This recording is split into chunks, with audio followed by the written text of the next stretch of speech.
Hello my beautiful butterflies, welcome back to my channel. If you're new here, my name is Beverley and it is lovely to see you today. In this video we are going to be having a cup of tea and talking about the Green Witch.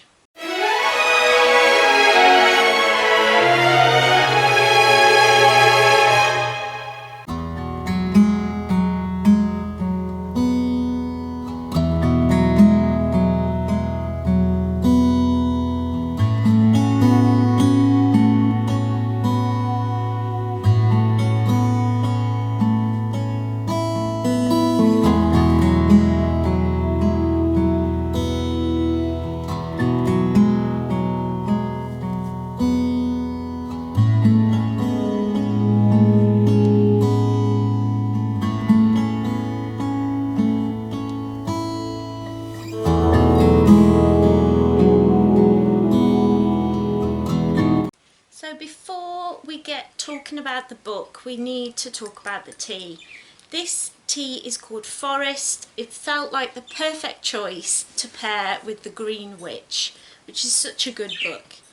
This is by Spectral. If you've been part of this channel for a while and watching me for a while, you'll know that I do reviews and tea tastings. They're here a lot on my channel. I love their tea. I love their tea. I wouldn't tell you about it if I didn't really believe in their brand. I'll have a link down below to this tea, so head on down there if you want to try it because it's gorgeous. So when I started on this witchy spiritual journey that I'm on right now, I never thought even for a moment that I would learn so much in such a quick time. I almost feel like my spirit guide just threw me in some deep water and I'm like, ah! But the one main thing that I've learned is that witchcraft is such a big encompassing label to give yourself. I'm into witchcraft doesn't really explain a lot about you, and there are actually subheadings like Green Witch, Kitchen Witch, Hearth Witch, Crystal Witch, Fairy Witch.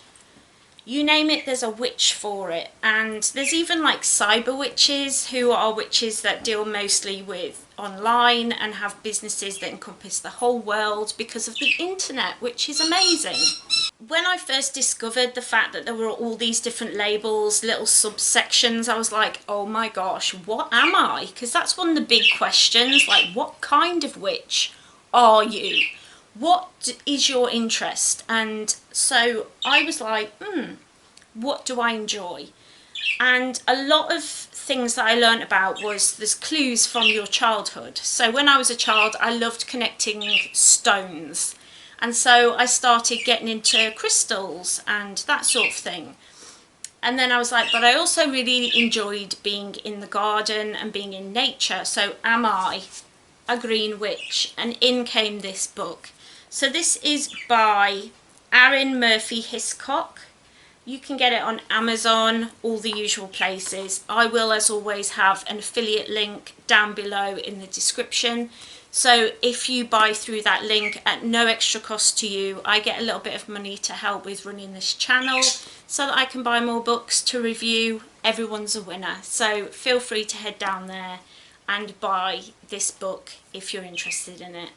It's a really incredible book. It's not thick. Like if you look, there's only like, I think there's 230 pages. It's not a very long book, but it's intense. And there is a lot going on in there. So let's get into it. So the first thing I would say is these little books. I think I've also got one called Kitchen Witch, which I think is by the same author. They're great for like if you want to dip your toe in and find out where your path is. What am I? Who am I? What kind of study do I want to do? And that's why I picked these books up. I think I got them from the Works. So definitely go and check out the Works. Do be careful in there because some of their books are not great. But this is a really good book. I picked it up on a whim. And I'm so glad I did.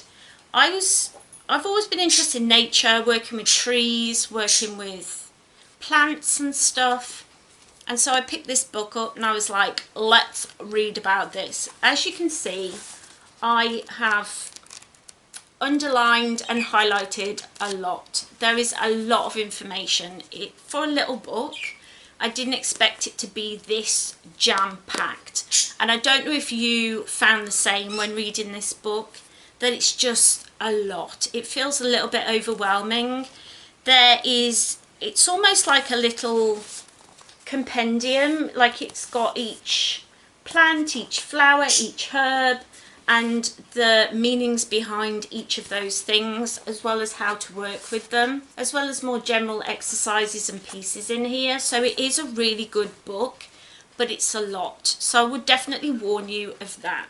It goes on about not just plants and flowers, it's also herbs, vegetables, fruits. So if you're interested in growing your own, if you're interested in working with the seasons more, that sort of thing, growing things in your garden, this is a really great book for that. It's a good book to refer to and to learn more about.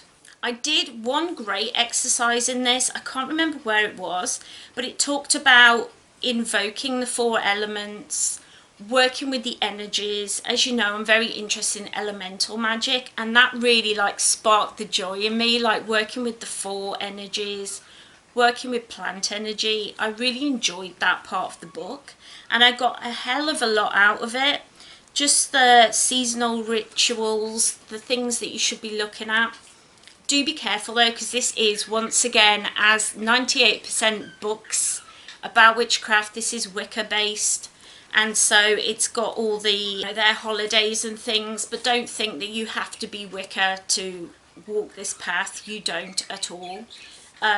So I don't celebrate like the witchy holidays, but I do enjoy reading about them and how to work with the seasons. I really got a lot out of that section of the book, and just noticing how the land rests in the winter, and that's what we should be doing. We should be resting and recuperating, ready to start growing again in the spring. So I heard somebody actually online the other day talking about New Year's resolutions, and about should we be making them in the winter or should we be making them in the spring, which is the time to grow. It was an interesting thing to think about, so let me know down below in the comments what that says to you, and why it is that most of us, if we make a resolution in the new year, it doesn't stick. Would we be better doing it in the spring? It was a really interesting thing to think about, so let me know. There are a lot of exercises in here, meditations and things like that, but the problem is it's a book. How can you do the meditation in a book without reading the meditation? It's like a step-by-step like journey kind of meditation, so how can you do that when you've got to read the book at the same time? It would be better if it came with some kind of audio on a website or something that you could gain access to with a code inside the book or something. I don't know how they would do it, but it would be great to have those meditations as audio pieces rather than having to try and read them or get somebody to read them to you while you're trying to meditate. It can be quite difficult to do, especially if you're still in the broom closet, as it were, and you're not open about your witchcraft journey. There is an amazing bibliography at the back. I love bibliographies. Even if I don't particularly vibe with a book, like this book was very difficult for me to read, probably because this is not my path. If it was my path, I would be devouring it, I'm sure.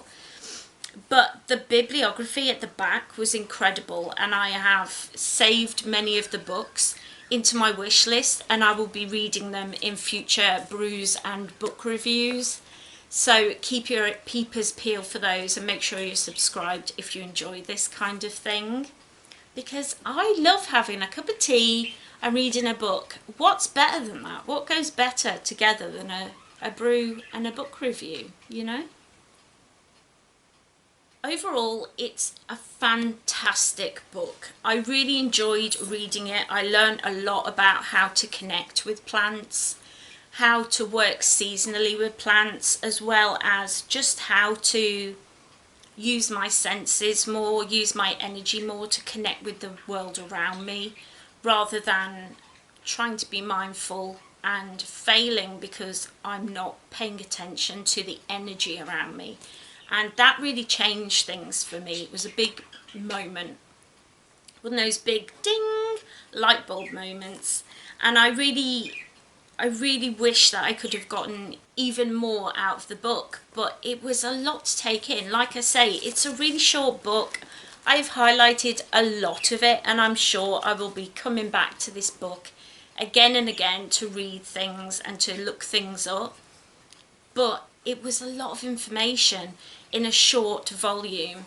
I'm sure the information about each individual plant or herb or fruit or vegetable in here could have been done in a separate kind of book that was more of like a dictionary or an encyclopedia kind of book, and this could have been kept just for kind of a general beginner's overview kind of book.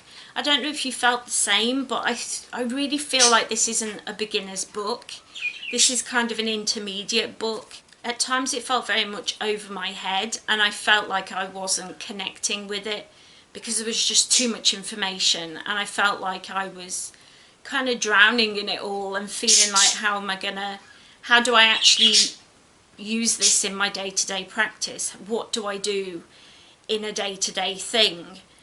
I would have much preferred a bit of a simpler book, but I'm glad I read it. I got a lot out of it, and it's given me a lot of food for thought and things that I'm going to bring into my practice later on. I think it'll probably be something that I turn to and read again in probably a year or two's time, when I'm more confident and I know where I'm going.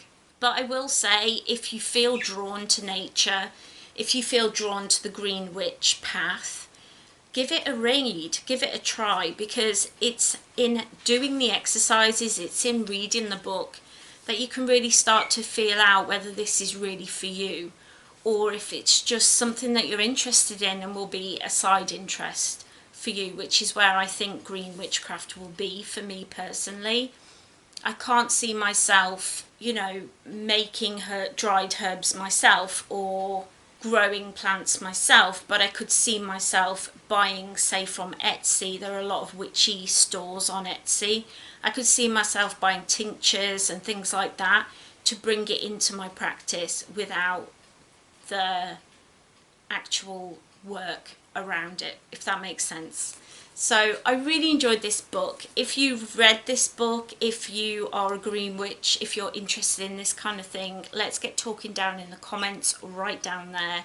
I love chatting about these things. I would love to know if you enjoyed this. I would love to know if you are a big fan of having a cup of tea and reading a good book, because it's one of my favourite things to do, let's be honest. I really hope that you enjoyed this video. I hope that you got a lot out of this review. If you're considering getting this book, don't forget, down in the description will be an affiliate link.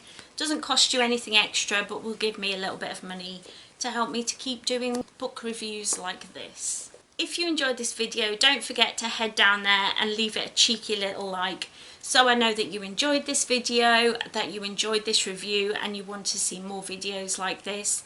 I'm hoping to have a brew and book review every month on this channel, because I want to get back into reading, and I think being on here and talking about it is going to be a really great way to get me reading again and get me going with new things. And with that in mind, next month, aka this month, we're going to be reading The Shamanic Journey by Paul Francis. Again, I will leave a link to it down below in the description, the affiliate link, if you want to read along with me. This is, again, not a very thick book, but I've been interested in shamanism, and this is a type of shamanism that doesn't use any kind of cultural appropriation. It's just a kind of shamanism that's generalized, if you like, that was made by this person. So I'm really interested in reading this. I got it for Christmas a couple of years ago, and I did dip into it, but I didn't get very far. So I really hope that we will get to read this book together and talk about it at the end of the month. If you're looking forward to that review and you want to read along with me, don't forget to head down below and click that little subscribe button. It will help you to know exactly when I upload videos, and you won't miss any of my content, because who wants to miss this beautiful face? Probably you, now you've seen that shot, yeah. Don't blame you. But if you enjoy this content, if you're interested in disability awareness, in vintage fashion, in witchy spirituality, going on this journey with me, definitely head down there, click that little subscribe button, ring that little bell, so you always know when I upload. I'm usually here Mondays and Fridays, my health permitting. I do try my very best to be here twice a week, every week. So I really hope that you will join the little family here, and yeah, we'd love that. I really hope that you have a lovely weekend ahead of you. I hope you're having a lovely day today, and I will see you here next time. Bye. Mwah.